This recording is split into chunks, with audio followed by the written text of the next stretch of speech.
Hello everyone, it's Old Guardian here. We finally got the 8.5 patch for Warcraft Rumble, and I really hope we wouldn't have, because there's a lot to go with this patch. I mean, the patch content as such are not bad.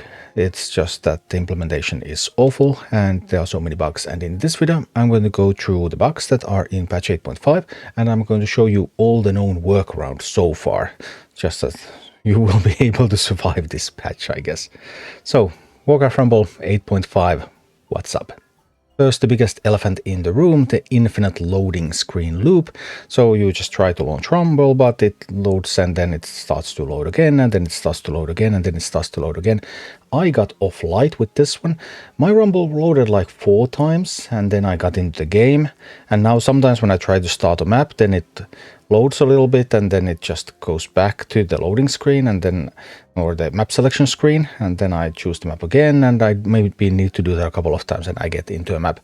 But some people are stuck in this indefinitely, so they just keeps loading and loading and loading.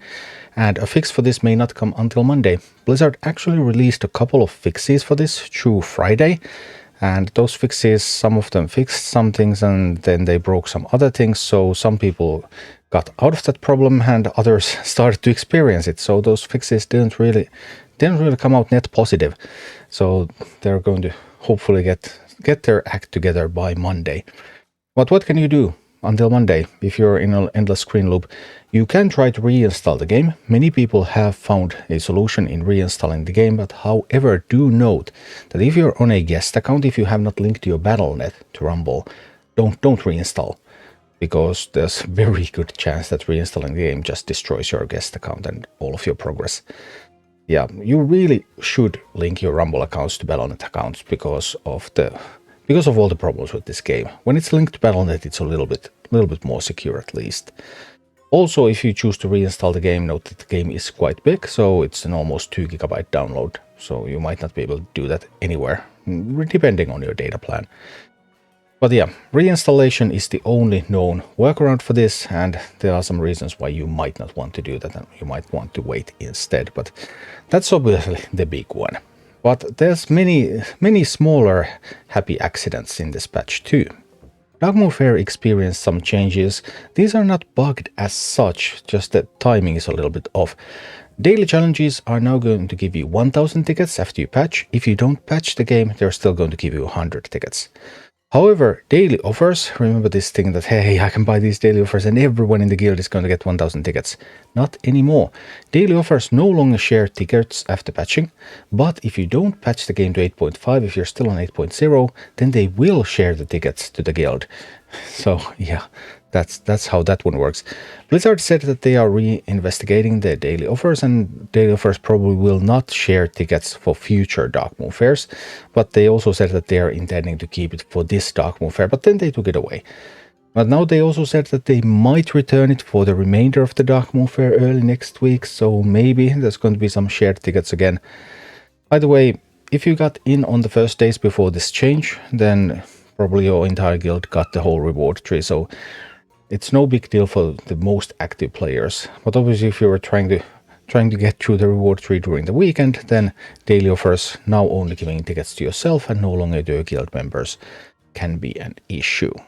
Blizzard also fixed the event challenge. There's the event challenge to poison enemies, and previously you couldn't do this by poisoning enemies. You actually went into Heroic Baron Riven there and got some skeleton kills, and then all steps were immediately completed. Well, that's now fixed, so now if you haven't done this before, then you can just actually go and play the game with some poison minis, and as you poison enemies, you will gain progress in this, and that's fine. There is a small problem with the main page. If you already completed the quest while it was broken, the main page is going to show you that, hey, you could do this again, like it shows as active. But if you click on this challenge, then you will see that, okay, everything shows up as claimed. That's if you did it before. If you didn't do it before, then it works properly. If you did it before, you can't get any progress on it, and so you cannot do it twice. It's just going to stay like that, taunting you, asking you, hey, could you please complete me? But you already did it. You can't do it twice. So that's just a visual bug though. The actual functionality of the event challenge to poison enemies was actually fixed. However, the daily challenges to play Unbound minis and Siege minis are still swapped. They were not fixed. I was actually lucky enough to roll both of those challenges, so I was able to test this myself. So yeah, Unbounds, you need to play them in a single match. Siege minis, you don't have to play them in a single match, or for Siege minis, you have to play Unbounds, not in a single match. And for the Unbound one, you have to play Siege minis in a single match. And playing them in a single match, it's great to do it in Nashala, the Sandweaver, because that summons the copy of everything you play. So every Siege mini you play counts twice. So that's going to be great for all of these summoning quests. But you still need to use Unbound for Siege and Siege for Unbound. Blizzard said that they fixed this, but they did not. Blizzard also told us that all reroll options are now going to be available in the future, so you don't have to reroll multiple times anymore. And that's sort of true. That is included in the patch. However, when you first open rerolling options, you only see 3 and you're like, oh, what? But you need to reroll one slot. Reroll one slot, one of those army bonus slots, doesn't matter which one you reroll, and then after you have rerolled one slot, then the functionality is fixed for that leader. So you need to reroll one slot for each leader in order to get access to all the options, both for valor and for army bonuses. So no more rerolling these multiple times. You will be presented with all the valid options, and then you just choose the one you want. But first, one reroll to activate this. Then there is a rather hilarious, also very sad bug as well, in heroic version of Devilsaur Queen. Because when Devilsaur Queen is supposed to start moving forwards, that happens at 210, then instead of Devilsaur Queen rumbling on and destroying the first tower, your base is going to be destroyed instead and you lose. So you have 1 minute and 20 seconds to defeat the heroic Devilsaur Queen, or you will lose in the current patch. So not a good idea to try Devilsaur Queen unless you can be really fast about it. And finally, you currently cannot use spells on the enemy core in PvP, but you might be able to use some Unbound at least in near there. So none of that is intended. Blizzard has acknowledged that this is unintended. They are going to fix this. Spells are meant to be able to be cast on the enemy base.